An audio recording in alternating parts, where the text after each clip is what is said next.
Jack Arnold was a journeyman, but like other directors who were under contract, these men were expected to be able to direct horror movies, they were expected to direct westerns, and you had to be able to do everything efficiently and well.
Jack Arnold was born on a kitchen table in New Haven, Connecticut, the son of young Russian immigrants.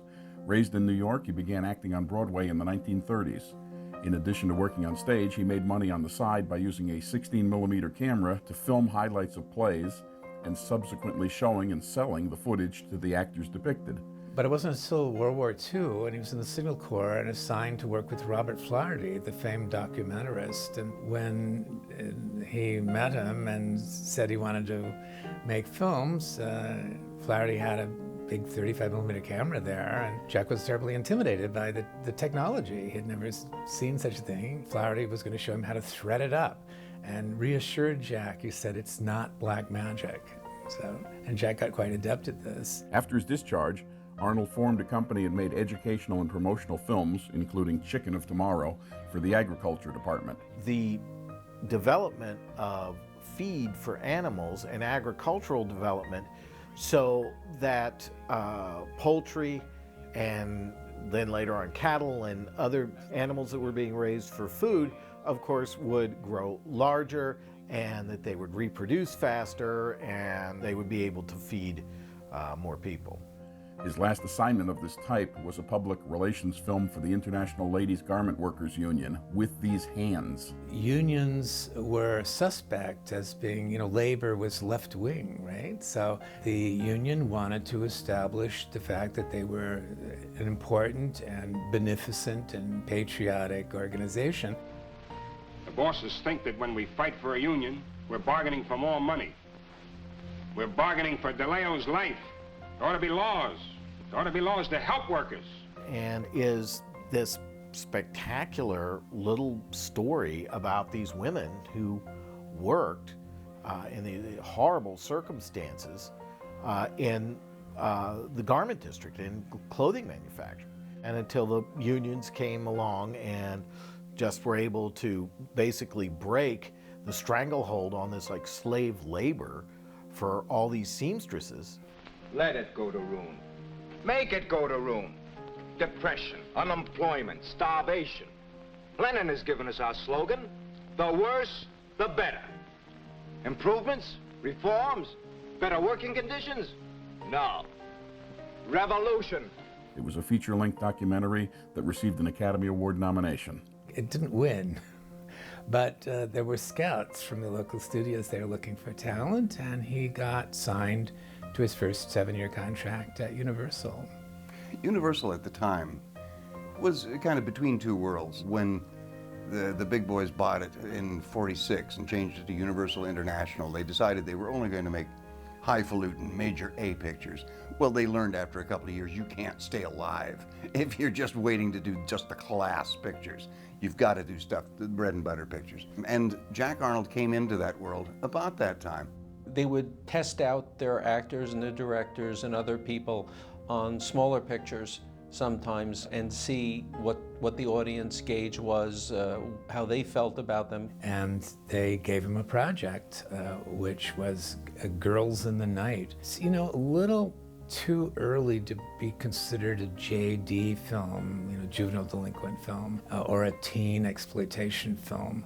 So the actors look a little old for the parts too, but it was essentially that. And you see in the publicity stills girls changing clothes and things that they couldn't really do because of the Hays Code. But it was strictly kind of a bottom bill B movie to begin with. They figured that they had this new guy and they were just testing him out. What they did not expect from this film was that it would have A, any impact, or B, done with any sense of kind of dramatic earnestness or quality. They were so impressed. I mean, the movie did well, and it got some very nice reviews because the performances were good. And that led directly into his getting It Came From Outer Space, and that's quite a leap. Bill Allen had been, I guess, protege is a way to describe it, to Orson Welles for many years. He just adored Welles. He was with Welles from the Mercury Theater days on through coming to Hollywood, and became a producer, a rather lowly paid producer at Universal.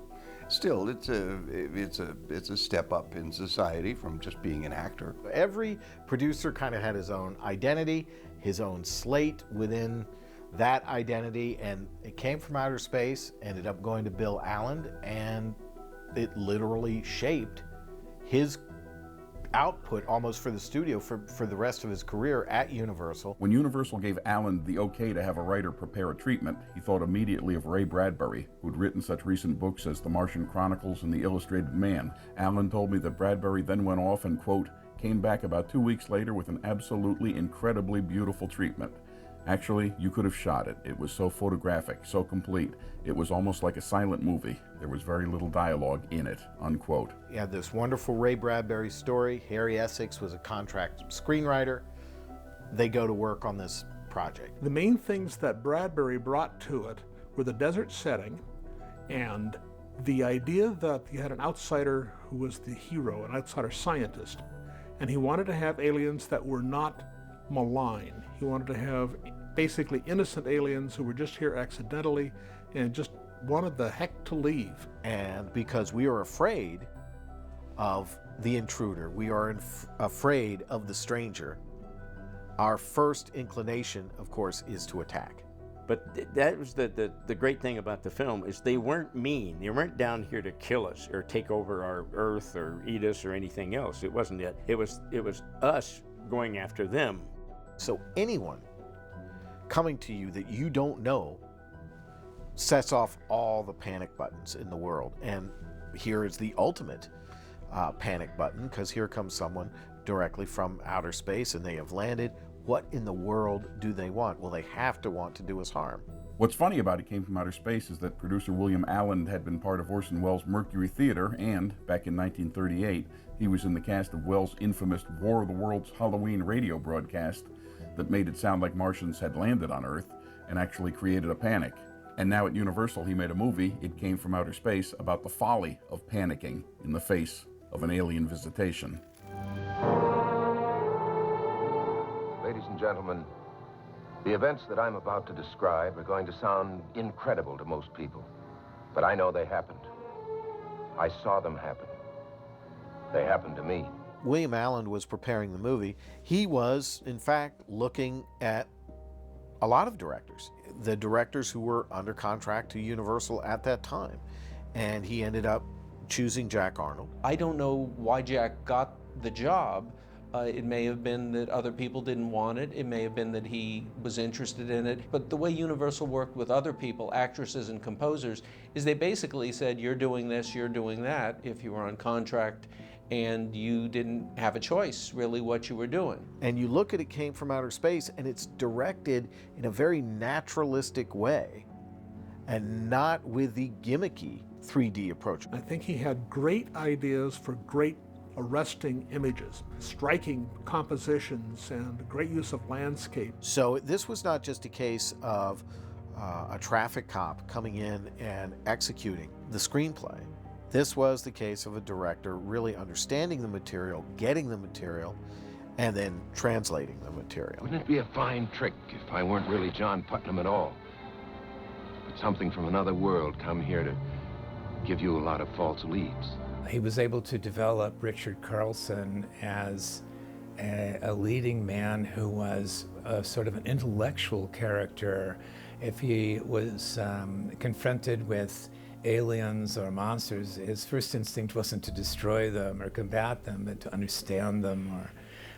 This is something Jack really liked. One interesting thing that fans might not know about It Came from Outer Space is that the script called for us, the audience, to get no good look at the xenomorphs. And the movie was actually shot with the idea that perhaps there'd be no on-screen alien creatures. All you saw was looking through its eye, and in 3D it looked kind of cool. You're looking through this weird lens that kind of does this and stuff. It kind of has a thing on it. Looks great, but they didn't actually show the monster, or we call him a monster, xenomorph, I guess is what he was really called. Both Jack Arnold and William Allen knew the value of suggestion, and it was agreed that it would be scarier never to see this outright. On the other hand, I'm sure the publicity department says, what are you talking about? We're shooting a 3D monster from outer space picture. You gotta show the monster.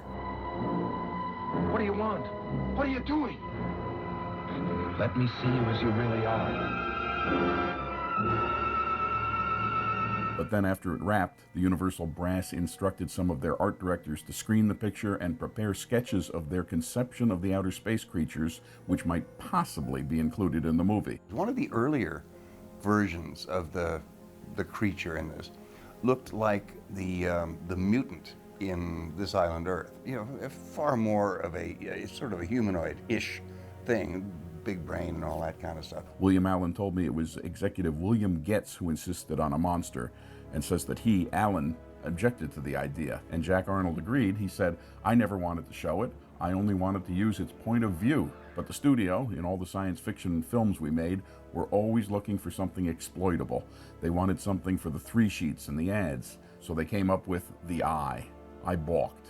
I was against it, but I shot it, thinking that I would be able to cut it out. But the studio insisted on having it in. What they ended up with is something really wonderful because it's amorphous.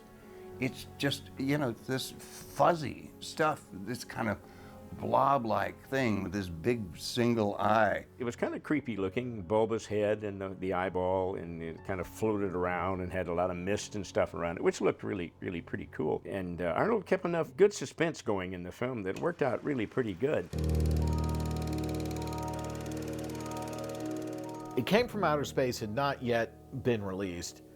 Universal was impressed with what Jack Arnold did, and so they put him into Glass Web, which was another 3D production. And the thing is, too, we have to remember that Jack was completely comfortable in doing 3D movies. Some directors at Universal refused to do them, and in fact, Bud Boetticher had a major conflict with the studio because they kept wanting him to do 3D movies. And it was stylish and nice, and he'd knock himself out to do really good, better than competent movies, even though they were kind of second-rung things. He wasn't getting top stars, and they didn't have a whole lot of time. They do it in 5 weeks or 6 weeks.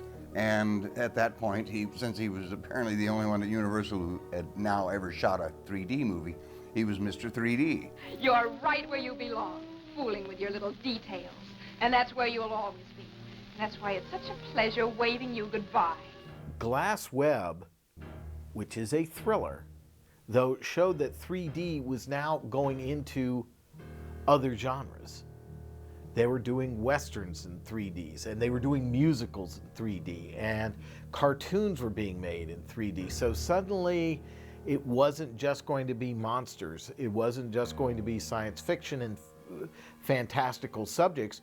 Let's go ahead and do something, if you will, naturalistic, which was supposed to be the point in the first place. This is natural vision and what have you. So in a way, this is almost Jack Arnold's Dial M for Murder. There's a funny story about Edward G. Robinson, whom you undoubtedly know, had a mole on one side of his face. They build the sets, and the day comes where they're going to do a quick walkthrough and then shoot. And Robinson, who had been a major star at Warner's for years, all of a sudden was in a huff, and Jack couldn't understand what was wrong. Turns out that Robinson was upset because the way the set was built, when he descended the stairs, it was his bad side. And it turns out that was the side with his mole. So he didn't want to walk into the scene with his mole side facing the camera. So, believe it or not, they actually rebuilt the set in mirror image to accommodate Robinson. He still had that much pull. If we remember in House of Wax, Andre de Toth did the whole thing with the ping pong ball and the paddle that's supposed to go into your popcorn bag. Jack Arnold never really indulged himself in that stuff. Arnold decided to do his film, much like Hitchcock did and much like Raoul Walsh did when he did Gun Fury, to just direct the movie. And our eyes settle in on the drama. So it was also a great test of 3D to see, okay, will audiences just accept something that they're actually seeing this as if these people were sitting with them, as opposed to cars crashing at them, whatever it's going to be, or a flaming arrow or something. Instead, it's just, here are these people in this situation, in this dramatic situation, a thriller. After It Came from Outer Space was tremendously successful, they wanted a follow-up. They wanted another science fiction movie. And Alan had begun his own development process with Creature from the Black Lagoon. Back in his Mercury Theater days, when he was just 24 years old, he was at a party at the home of Orson Welles, and one of the other guests was the Mexican cinematographer Gabriel Figueroa. Figueroa told the story about the fact that there is this creature that lives up in the Amazon who is half man, half fish. Once a year he comes up and claims a maiden, and after that he leaves, and the village is then safe for another year. And then over a dozen years later, after Alan had become a Universal producer, his mind flashed back to that night and that conversation, and, with a few embellishments, he put it down on paper as, quote, The Sea Monster, a story idea by William L. Alland. Now, of course, the cast was going to be Universal contract players, Julie Adams and Carlson again, because he was very good, and Richard Denning, and then fill it out with character actors like Whit Bissell. And there was this marvelous monster in it. And there, unlike with It Came from Outer Space, there was no question of hiding the monster. Once he showed up, he's all over the place. You see it. And it was worth it. Not since the beginning of time has man known such terror. A lady actually designed the creature. It wasn't Bud Westmore or any of the guys there. Millicent Patrick actually designed it. My friend Chris Mueller sculpted the heads on it. It is not designed to be a scary monster. It is designed to be a convincing, a persuasive creation. And that's the reason it works. If they had gone all out and tried to make it look horrible and scary, it would have gone overboard and you wouldn't buy it. But the creature is it looks almost natural. It looks like something you would find at the bottom of the ocean or up in a lagoon up the Amazon. It's the only other creature that Universal did years later, this is in the 50s now, that has become an icon monster along with Frankenstein, Dracula, Wolfman. But the major reason he's iconic is because of what he looks like. It's the greatest monster suit ever made. Even today, there have never been a better monster suit than the Creature from the Black Lagoon. A woman's beauty, the bait alive in the deep, deep waters of the Amazon. A throwback to a creature that had existed 100 million years ago. But this was all part of, if you will, the Allen structure. And it was in Bill Allen's house. And I think that he was not given, if you will, enough of the credit for creating this, because it really was his project. And then Jack Arnold came along, and who better to execute it? It's shot all on the back lot of Universal, with the exception of the underwater scenes, which were shot in Florida, where the water was incredibly clear. See underwater thrills never photographed before. See Titanic underwater battles never dreamed of before. Ben Chapman played the land creature. He was about 6'6". Rico Browning played the underwater creature, and he was about 5'8", 5'9". And so they're two completely different suits and two completely different heads. Rico Browning actually developed a means of swimming, that kind of twisted swimming he uses, that helped him swim. He swam better in the creature suit doing that than he could have swimming in the normal way in the creature suit. They had a hose just down in the water off camera, and he had the ability to swim over to it and just stick the hose in his mouth and breathe off the hose and then swim back into frame. And so he has these long takes where he's just holding his breath the entire time and emitting little bubbles. You know, he really gives the impression of a creature that can breathe underwater. One of the greatest things in the film, one of the greatest scenes, is what they call the underwater ballet. And that's where Julie's supposedly swimming on top, which is actually Ginger Stanley swimming, and he's swimming under her, and it's a whole ballet thing, and Herman Stein's music. It's a beautiful sequence, as a matter of fact. Not only was this a good example of 3D, and 3D adding to a good movie, it was a good movie even without 3D. And that is Jack Arnold's gift. He did not get bogged down in the process.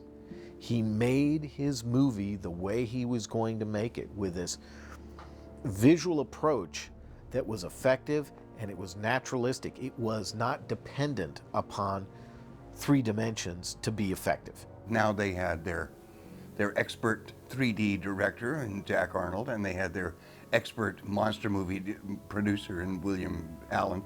They said, okay, you guys, let's have another one. It was very rare to have a sequel to something. They did turn up occasionally, but it was very uncommon. So the fact that the Universal rushed out a sequel to Creature right away was a surprise to all of us kids, or at least to me, because that wasn't common. You didn't see sequels. Once the success of Creature from the Black Lagoon happened, the corporate claws clamped down. Bill Allen became the science fiction producer on the Universal lot, whether he liked it or not. He got pegged as, the guy who makes our science fiction pictures. On a studio hierarchy ladder, that's about down here. And he wanted, to climb up to, he makes some of our best Westerns, or he did that picture with Maureen O'Sullivan, or, oh yeah, he's going to do that Henry Fonda picture. He knew how to do this material. He was comfortable with it, but it meant he was going to be going back to the same type of thing over and over and over again. Earlier on at Universal, he was doing movies like Lawless Breed with Raoul Walsh and things like that. That was done. Allen was going to be their science fiction producer. And of course, one of the very first things they did was Revenge of the Creature.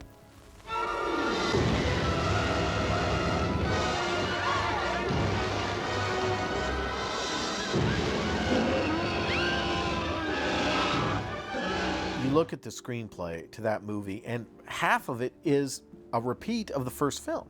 They find him again, and then only this time they take him to a big marine land thing in Florida. It is essentially King Kong, and they take the creature and they capture him and they put him in the tank in Florida, and he breaks loose. They did a complete new creature suit, a complete new creature head that just didn't look right, honestly. It was kind of wide, and they put plastic eyeballs in it that looked really awful. I don't know whose idea that was. Because I guess Rico Browning had said that he really couldn't see when he was swimming through the mask the way it was designed for the first film. So these new eyes were kind of bulbous, and you saw these pupils. It's a little disconcerting. They dared to bring him back alive from his haunts deep in the jungles of the Amazon. They dared to put him on display with the other denizens of the deep, while thousands came to marvel and wonder. The use of 3D is a lot more aggressive in Revenge of the Creature than it is in Creature.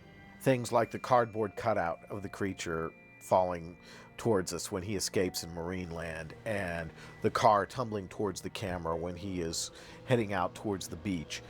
The swimming scenes, there's a lot more reaching out to the audience. And also the scenes where he has Laurie Nelson and he leaves her on a buoy. All of those things are just incredible looking, and they're riveting images and very dramatic and dynamic. This also was a great testing ground for young Universal talent, and of course everybody loves the fact that Clint Eastwood plays the young chowder-headed lab assistant to John Agar, who has the rat in his pocket. The ending is the exact ending from the original Creature, where he's shot and you see him floating down by the camera. It's the exact same shot from the original Creature. I think they could have done a little better than that. It feels like an assignment film, I think, for everybody involved. Although it has one of the great visuals in its trailer where he swipes the screen and Revenge. That is awesome. In some ways, that's kind of better than almost anything in the movie. Once they did Revenge of the Creature, the studio started to realize, we could probably save money by not making these things in 3D and going through all the hassle of passing out glasses and double prints of this, that, and the other thing. What if we just sent it out just as it is, as a movie? And they made money doing that, and they said, okay, That's it for 3D. By the time The Creature Walks Among Us came along, what you saw within is what was always going on at Universal, is that they were pulling from their own ranks, promoting people who wanted to be directors. John Sherwood was one of their top assistant directors, and in fact had been Jack Arnold's assistant director. And he wanted the chance to direct. William Allen, hey, let's give John Sherwood a shot. And you have The Creature Walks Among Us and Monolith Monsters, both of which he did very nice jobs on.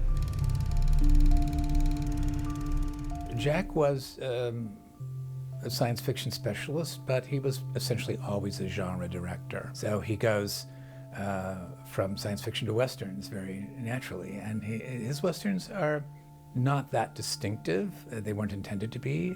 They were formulaic to a degree, as all westerns were at the time. They had to meet certain audience expectations. Man from Bitter Ridge, which was actually made under its original title of Tomahawk, and Lex Barker plays the role kind of an investigator, not unlike Yancey Derringer, who comes into this town that's in the middle of the grips of the grass wars between the sheepmen and the cattlemen. And of course the town is being torn apart by this, and they're being terrorized because, you know, the sheep are destroying all the grazing land and what have you, and it was always the fight between who could raise what animal and could they coexist, because everybody was fighting over the land. It's a very good movie, and it's very, shows Jack also getting outside of Lankershim Boulevard. It shows what Arnold would do beyond the gates of Universal, different kind of location, and a different visual eye, if you will, and he doesn't have to deal with 3D anymore. He just has to deal with his own pictorial quality.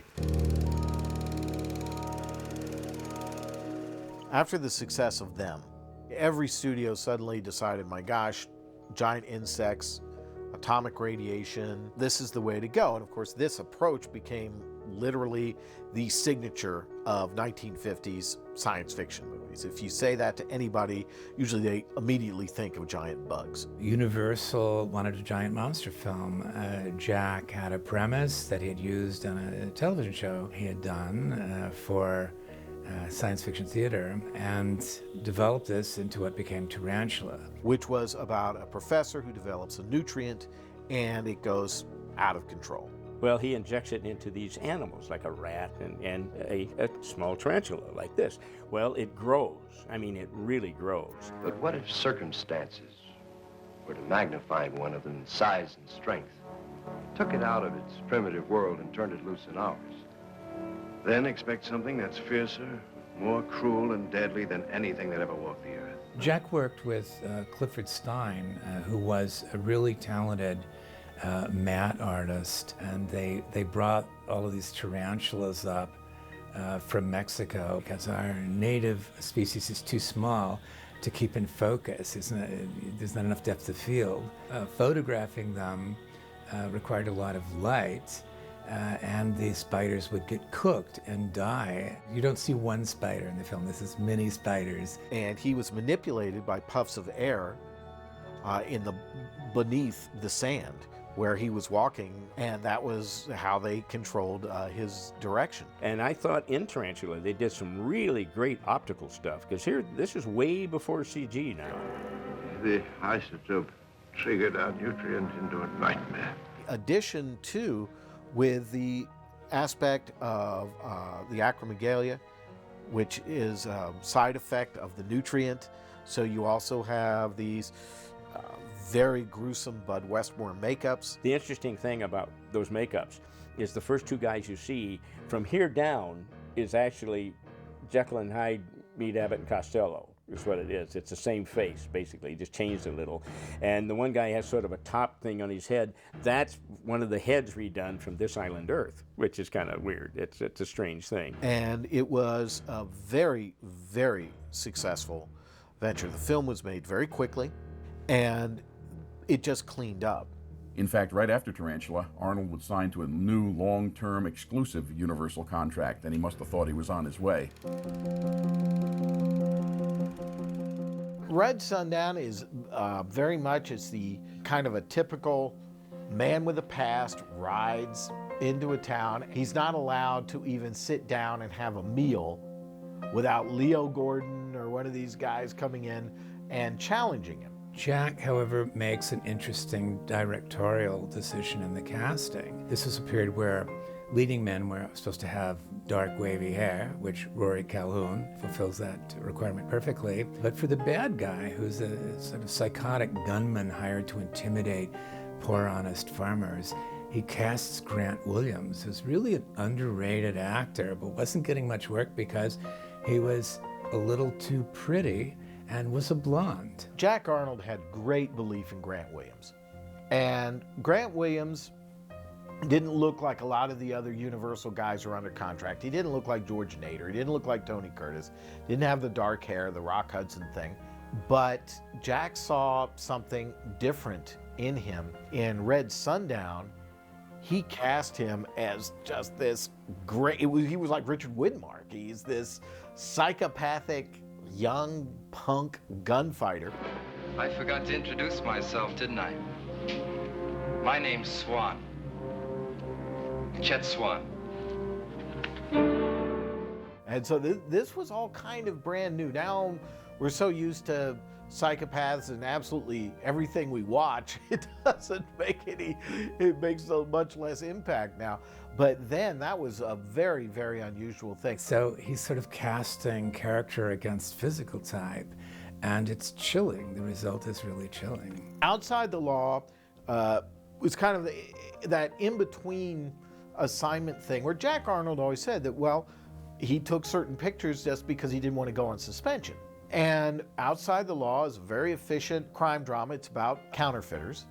Similarly to Red Sundown, Jack casts the leading man's nemesis, again, with Grant Williams. So you have the psychotic killer gangster who's kind of pretty and blonde. But it was a vehicle for Ray Danton, who had very much fit into, once again, the dark-haired Universal leading man at the time. Outside the Law is kind of handled deftly. You know, it has a wonderful dynamic energy. It never seems to stop, and it just rolls along, and it kind of moves like a rocket. It's quite enjoyable, but otherwise not very distinctive. By 1957, Jack Arnold was pretty tired of knocking off essentially lowercase movies for Universal. At this time, Universal was running scared. Everybody was, because the science fiction movies had done well, and now they weren't doing so well.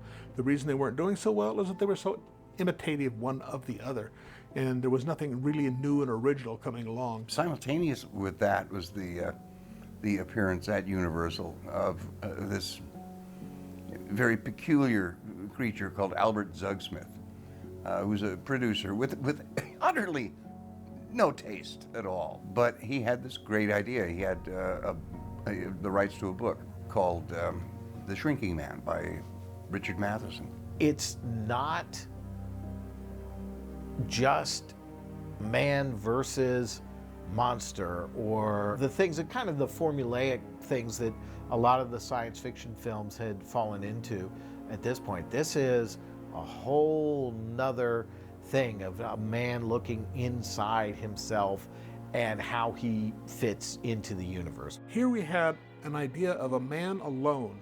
Boy, is this guy alone, and he just gets getting more alone through the whole film, and he has to rely entirely on himself. And finally he does. When Jack Arnold was brought to The Incredible Shrinking Man, that was a real elevation within the studio. He had great success behind him with the pictures for William Allen. But Al Zugsmith had already established himself at the studio. He had produced Written on the Wind. That was a good match. And it was kind of Arnold's swan song to the science fiction era. The biggest budget that he'd had by far at Universal, and one of the best scripts.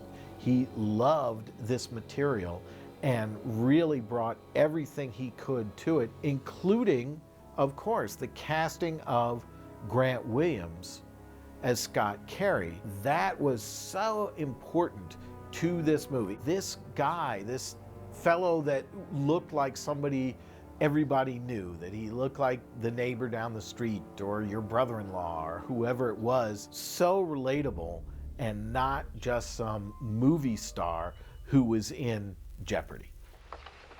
You are getting smaller. I don't profess to understand it, Mr. Carey.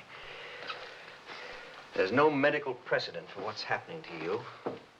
I simply know that you're getting smaller. As it gets developed, of course, Jack draws on previous experiences. He has a giant spider in it, of course, so this drew on his experiences working with Clifford Stein on Tarantula. But many of the effects were suggestions that Jack worked up himself. I don't know if you would consider all of them entirely successful, but daring anyway. You had to be a problem solver in order to make these films. You had to come up with a practical approach to an impractical situation in order to get it on film. There's the miniature sets, there's big sets. He lives in a dollhouse. He ends up living in a dollhouse. I mean, that was a blockbuster film of special effects at the time. Also, for some of the shots where Grant Williams is very small, like when he's running around the house being chased by the cat, there's back projection, of course, again used when he's in the dollhouse.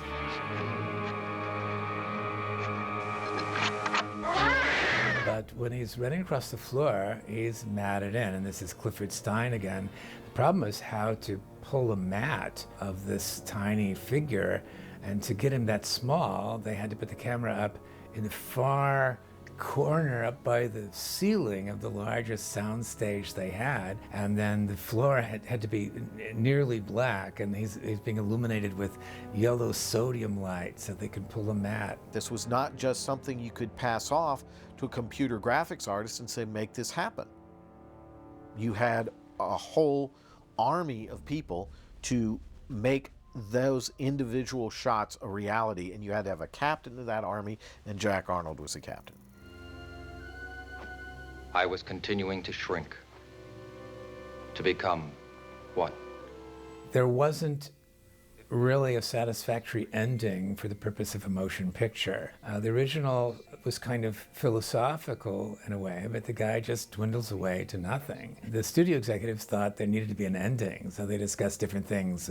The basic idea they were suggesting was that he should be able to grow back to his full size and be reunited with his wife. And Jack put his foot down and said, absolutely not. But he had an idea, and what he did was he just wrote a little narration for Grant Williams to record. And the idea he had somehow was that infinite and infinitesimal would meet. And this is a turn of phrase that he came up with.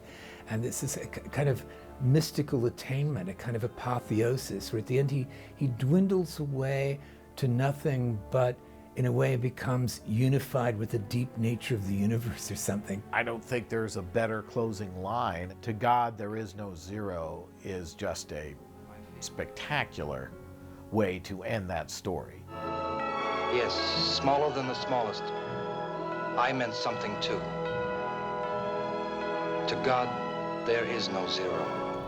The Tattered Dress really is Jack Arnold's Douglas Sirk movie. Tattered Dress was considered an A picture by Universal standards. George Zuckerman, who wrote it, had written the screenplay to Written on the Wind.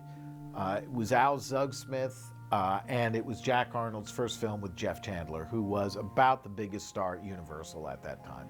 And Al Zugsmith trusted Jack Arnold because he had done this great job on Shrinking Man, but gave him, again, went back to the glass web, gave him a straight melodrama that was very, if you will, right to the ceiling in its dramatics, and very frank also, because it's about a wife who is fooling around on her husband, and the husband gets mad and shoots one of her lovers. And of course it winds up being a kind of courtroom drama, but very suspenseful and met audience expectations. Maybe not as memorable as some of his other work, but still very good. Man in the Shadow is Zugsmith and Arnold collaborating again Jeff Chandler and Orson Welles as the bad guy. And this movie was, of course, kind of part of Welles' Universal situation and allowed him to make Touch of Evil. Orson Welles, of course, had been very well known in the 40s for Citizen Kane, but developed a reputation of being kind of a spendthrift and difficult to handle. To pay his bills and to see if you could work with him at all, the studio makes him agree to an acting assignment, and they put him in this film with director Jack Arnold at the helm. Welles, of course, had already narrated the trailer to Incredible Shrinking Man. It's Orson Welles speaking. I just saw the impossible happen before my astounded eyes. I saw a man grow smaller and smaller day by day. I saw the loneliest and most frightened creature on earth living a nightmare in a world of giants. It is a contemporary Western, but it is a very, it could be during any time period, especially when Orson Welles is the great landowner, sicks his dogs on these guys, and he has Jeff Chandler just beaten to hell by John Larch and these thugs that are working for him. Starring Jeff Chandler. In 100 ways they tried to intimidate him. Stop him. But this man didn't know where duty stopped and suicide began. Welles didn't really want to work with a director that he considered sort of a no-name director, and wanted to start telling Jack how to direct the film. He had set up a shot, Orson Welles objected to it, and Jack Arnold went to Orson Welles and said, "Mr. Welles, you're a great director, but guess what? You ain't directed this movie." He put his foot down with Welles at some point and managed to get Welles' respect. Ben, it was the most shocking thing I've ever seen. Shocking? What in God's green earth does it take to shock you people? Murder didn't do it. I'm through being pushed around. Lady Takes a Flyer was, in a way, even another elevation. It was a bit of a reunion for Jack Arnold and Bill Allen. Jack Arnold's third film with Jeff Chandler, and more importantly, for him from a career status standpoint, it was with Lana Turner, and this was her movie After Peyton Place. The whole wide world was their playing field, and they played the field for all it was worth. Jack complained a little bit, though, that the studio watched him very closely with this, because they regarded Lana Turner as an important property. They regarded Jeff Chandler as the big leading man they were developing. It was, you know, color, widescreen. It was an expensive film by Universal standards, and they wanted it exactly the way they wanted. They trusted Jack, but they watched him very closely, and so he felt that the film that he made was made really to meet the studio executives' exact expectations, and there was not a lot of room for him to inject himself in it. Jump, baby, jump! I can't! Jack Arnold, it was his last go-round for Universal under his original contracted deal. By the late 50s, the studios were all having trouble. There was a lot of TV production, less feature production, and so a lot of guys were moving into TV, and Jack didn't get his contract renewed, and so he's looking for places to work. And William Allen, and they stayed together, and of course then they're at Paramount and they do Space Children. And Jack would later return to Universal for Monster on the Campus and No Name on the Bullet. Monster on the Campus, as a Universal monster film, is kind of a one-off. Coming as it does in 1958, its progenitor is not necessarily the old Dracula, Frankenstein, Wolfman stuff, but the success that American International had with Teenage Frankenstein and Teenage Werewolf and so on. Universal looking to make money, feature production down, a lot of competition from cheap independent features. So they attempted to do something like that. And so Monster on the Campus was supposed to be like, I was a teenage werewolf. I say that if you were injected with this, you'd revert to a primitive anthropoid, physically as well as mentally. Joseph Gershenson had been a music supervisor at Universal, was a good friend of Jack Arnold's.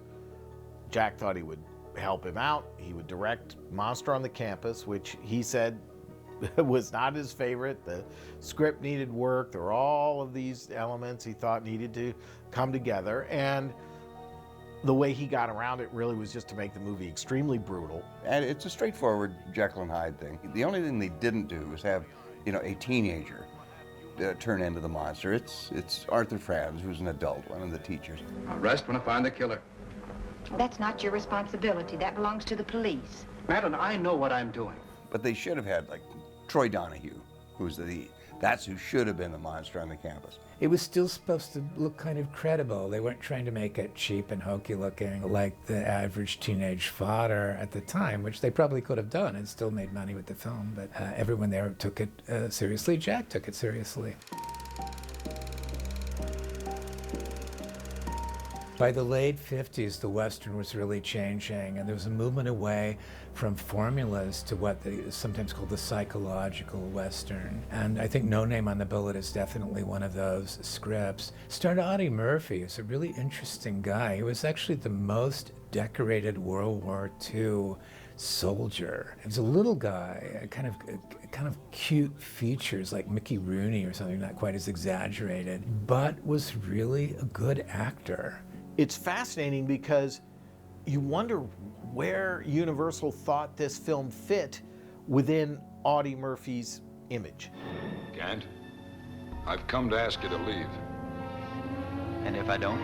He makes this movie where he is the angel of death. His mere presence in this town creates absolute, total chaos. And he's fast, and he will always defend himself and kill them. The question of what is good and what is evil, when is killing justified and so forth, is brought up in a very intelligent way. Why didn't you kill me? I wasn't paid to. And Jack co-produced it, actually, with Howard Christie. And that's interesting because, of course, Howard Christie became the producer of Wagon Train. And Christie traditionally, during Arnold's tenure at Universal all those years before, was the guy who was in charge of the Abbott and Costello and Ma and Pa Kettle movies. The years at Universal were really, truly Jack Arnold's salad days. This is when he really started understanding how to manipulate an audience and how to do trick effects and work with actors and balance story with action and so on. And the films that although he went on to make films for another 30 years after he left Universal, these are the ones that people remembered. He resented it for a long time. Studio work continued to decline in terms of feature films, but there was a lot of television being done throughout the 60s. Jack became very successful, not only as a television director, but television producer. He ended up back at Universal, and even to the end, after he'd been very ill and he'd lost a leg and all sorts of things were wrong. He had offices there on the Universal lot and was planning a big budget, color, widescreen remake of The Lost World. They were going to make it look like a very, very expensive film because of the clever way that they were going to use the matte paintings. And they had the whole thing worked out, scripted, storyboard, cast.